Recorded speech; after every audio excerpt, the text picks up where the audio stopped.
पवित्र शास्त्राचे वाचन करण्यापूर्वीची प्रार्थना. हे देवा, तुझा शब्द वाचत असताना मला तुझी ओळख होऊ दे.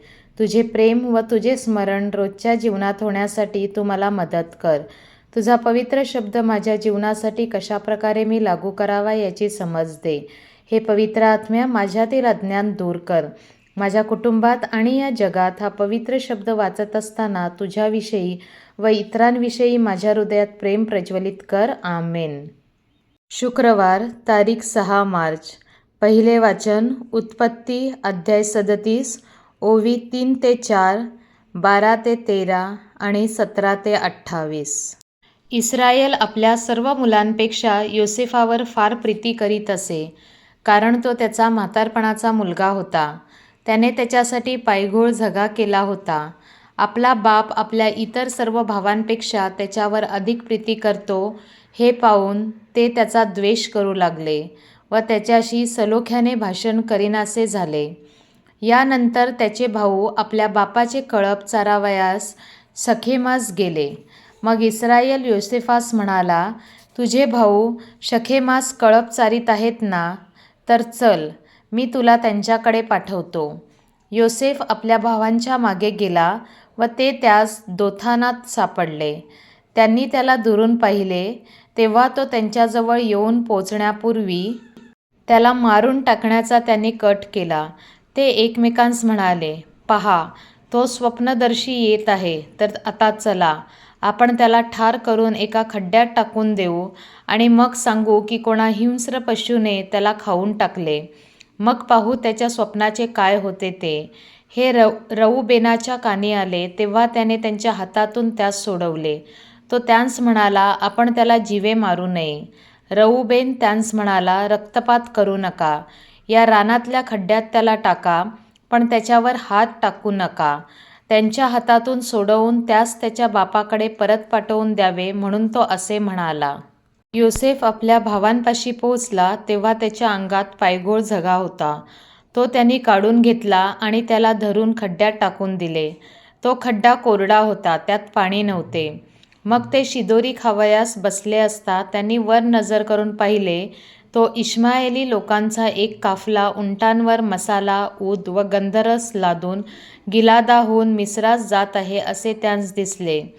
तेव्हा यहुदा आपल्या भावांस म्हणाला, आपण आपल्या भावास ठार मारून त्याचा खून लपवला तर काय लाभ. चला, आपण त्यास या इश्माएली लोकांस विकून टाकू. आपण त्याच्यावर हात टाकू नये, कारण तो आपला भाऊ आहे, आपल्या हाडामासांचा आहे. हे त्याच्या भावांस पसंत पडले. ते मिद्यानी व्यापारी जवळून चालले, तेव्हा त्यांनी योसेफास त्या खड्ड्यातून ओढून बाहेर काढले आणि त्या इश्माएली लोकांस 20 रुपयांस विकून टाकले. ते योसेफास मिसर देशात घेऊन गेले. हा प्रभूचा शब्द. देवाला धन्यवाद. प्रतिसाद स्तोत्र. प्रभूची अद्भुत कृत्ये, त्याचे चमत्कार, त्याच्या तोंडचे निर्णय आठवा. शुभवर्तमान. मत्थ्य अध्याय 21, ओवी 33 ते 43 आणि 45-46. येशूने मुख्य याजक आणि लोकांच्या वडीलजनांना म्हटले, आणखी एक दाखला ऐकून घ्या. कोणी एक गृहस्थ होता. त्याने द्राक्षमळा लावला, त्याभोवती कुंपण घातले, त्यामध्ये द्राक्षरसासाठी कुंड खणले व माळा बांधला आणि तो माळ्यांस लावून देऊन आपण परदेशी गेला. नंतर फळांचा हंगाम आल्यावर त्याने आपले फळ घेण्याकरिता आपल्या दासांना माळ्यांकडे पाठवले. तेव्हा माळ्यांनी त्याच्या दासांना धरून कोणाला ठोक दिला, कोणाला जीवे मारले व कोणाला धोंडमार केला. त्याने फिरून पहिल्यापेक्षा अधिक असे दुसरे दास पाठवले. त्यांच्याशीही ते तसेच वागले.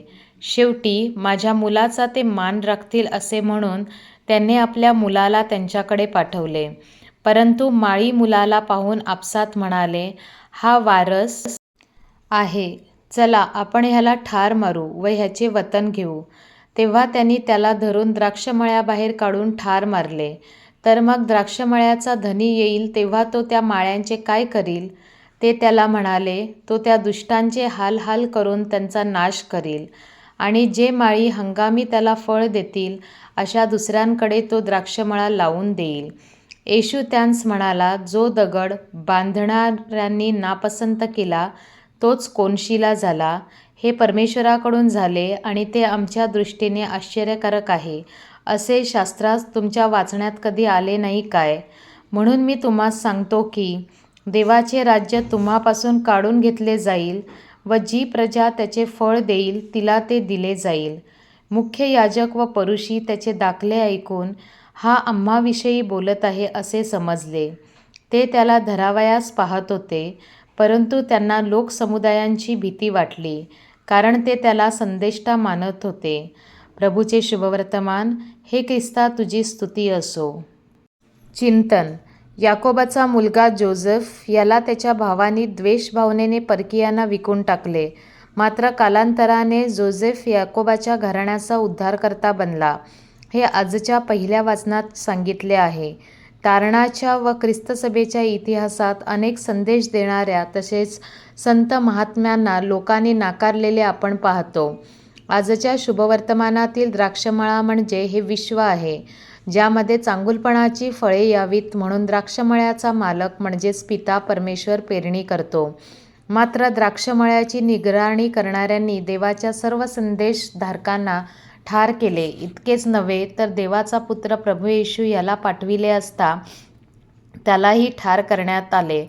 आज आपणाला माहीतच आहे, देवाचा पुत्र जगाचा तारणकर्ता आहे. तोच प्रभू येशू आपल्या सर्वांना आवाहन करून सांगत आहे, देवाचे राज्य जी प्रजा त्याचे फळ देईल तिला ते दिले जाईल. आपण जीवनात फलद्रूप व्हावे म्हणून आत्मचिंतन करूया.